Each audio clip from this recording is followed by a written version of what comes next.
महाराणीनं आपल्यातून एक्झिट घेतली। महाराणी अर्थात ज्येष्ठ अभिनेते सदाशिव अमरापूरकर यांचं निधन झालंय। कोकिलाबेन रुग्णालयात त्यांनी अखेरचा श्वास घेतला। 65व्या वर्षी त्यांचं दुःखद निधन झालं। फुफ्फुसात जंतू संसर्ग झाल्यामुळे त्यांना गेल्या 15 दिवसांपासून कोकिलाबेन रुग्णालयात दाखल करण्यात आलं होतं। ज्याप्रमाणे त्यांचे निगेटिव्ह रोल गाजले त्याचप्रमाणे त्यांचे कॉमेडी रोल सुद्धा गाजलेत। आपल्यासोबत अभिनेते महेश कोठारे आहेत, त्यांच्याकडून आपण आठवणी जाणून घेऊयात। महेशजी, आज सकाळ झाली तीच या वाईट बातमीनं सदाशिवजींबद्दलची तुमची एखादी आठवण? त्यांच्याबरोबर मी एका चित्रपटात मी एकत्र काम केलं, म्हणजे धागडधिंगा हा चित्रपट होता आणि त्याच्यामध्ये त्यांनी खूप एक सुंदर भूमिका केली होती।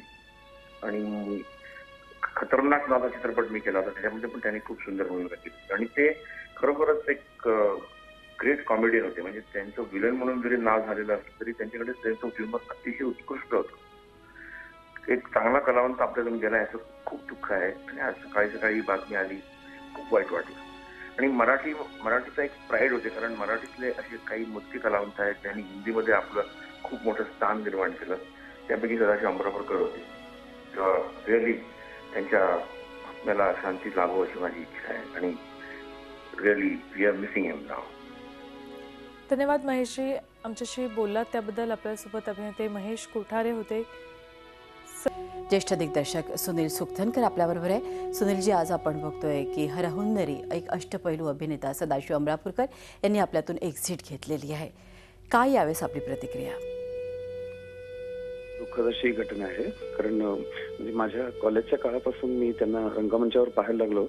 बखर एका राजाची असेल किंवा हँडसम सारखं नाटक असेल किंवा 22 जून 1897 सारखे सिनेमा त्यांना पहिल्यांदा पाहायला मिळाला। आणि अर्धसत्यमधल्या त्यांच्या भूमिकेने असं एकदम आघात झाल्यासारखं एक वेगळा अभिनेता आपल्याला मिळाल्यासारखं वाटलं। त्यानंतर आमच्या दोघी आणि वास्तुपुरुष या 2 चित्रपटांमध्ये त्यांनी खूप महत्त्वाच्या भूमिका केल्या होत्या आणि त्यामुळे सुमित्राताई आणि मी आम्हाला दोघांनी त्यांच्या त्या दोन्ही भूमिका इतक्या अविस्मरणीय वाटतात। विशेषतः हिंदी चित्रपटांमध्ये इतक्या खलनायकी ढंगाच्या भूमिका करणाऱ्या त्यांच्यासारख्या अभिनेत्यांनी इतक्या साध्या माणसाची भूमिका दोघीमध्ये केली किंवा गांधीवादी अशा वडिलांची भूमिका त्यांनी वास्तुपुरुष सारख्या चित्रपटात केली, तेव्हा आम्हाला इतकं तो सीमित करून टाकणारा अनुभव होता। आणि वास्तुपुरुषच्या वेळेला तर मला इतकी त्यांची खूप सुंदर आठवण आहे की त्यामध्ये सूत कातत त्यांना बोलायचं होतं, तर खरोखर त्यांच्यासारखा अभिनेता महिनाभर जुन्या पद्धतीचा चरखा घरी आणून त्यांनी सूत कातत वाक्य बोलण्याची, ते सगळे संवाद बोलण्याची प्रॅक्टिस केली होती। इतके ते त्याच्यामध्ये मन लावून काम करत असत। खरंय, प्रत्येक भूमिका जे आपण म्हणतो की भूमिकेत शिरून काम करणं हे आता तरुण मंडळींनी त्यांच्याकडून घेण्यासारखं खूप आहे।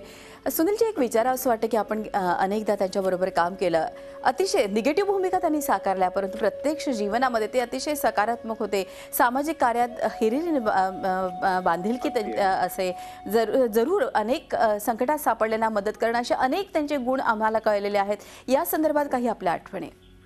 त्याविषयी तर खरं आणखीनच महत्वाचं आहे, कारण जी सामान्य प्रेक्षकापर्यंत अनेकदा न पोचणारी अशी त्यांची बाजू आहे। सामाजिक कृतज्ञता निधी सारखा एक मोठा उपक्रम त्यांनी सुरू केला।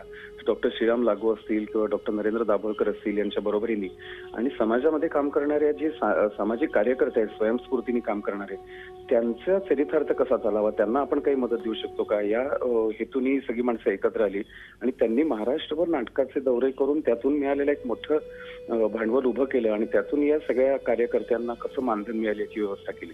तर ही एक मोठ्याच योजनेचे ते महत्वाचं अंग होते मी सुरू करण्यामध्ये। आणि त्याचबरोबरीने खरं अनेकदा त्यांनी राजकारण किंवा चांगल्या पद्धतीची लोकशाही कशी असावी या संबंधीची व्याख्यानं देत सुद्धा त्यांनी महाराष्ट्रभर दौरा काढलेला मला आठवतं। अगदी खरं आहे। सुनीलजी, इतके महत्त्वाच्या आठवणी आम्हाला सांगितल्या, त्यांच्या व्यक्तिमत्वाबद्दल आम्हाला सांगितलं, त्याबद्दल मनपूर्वक धन्यवाद। सुनील सुखथनकर ज्येष्ठ दिग्दर्शक आपल्या बरोबर होते। झी 24 तास रहा एक पाऊल पुढे।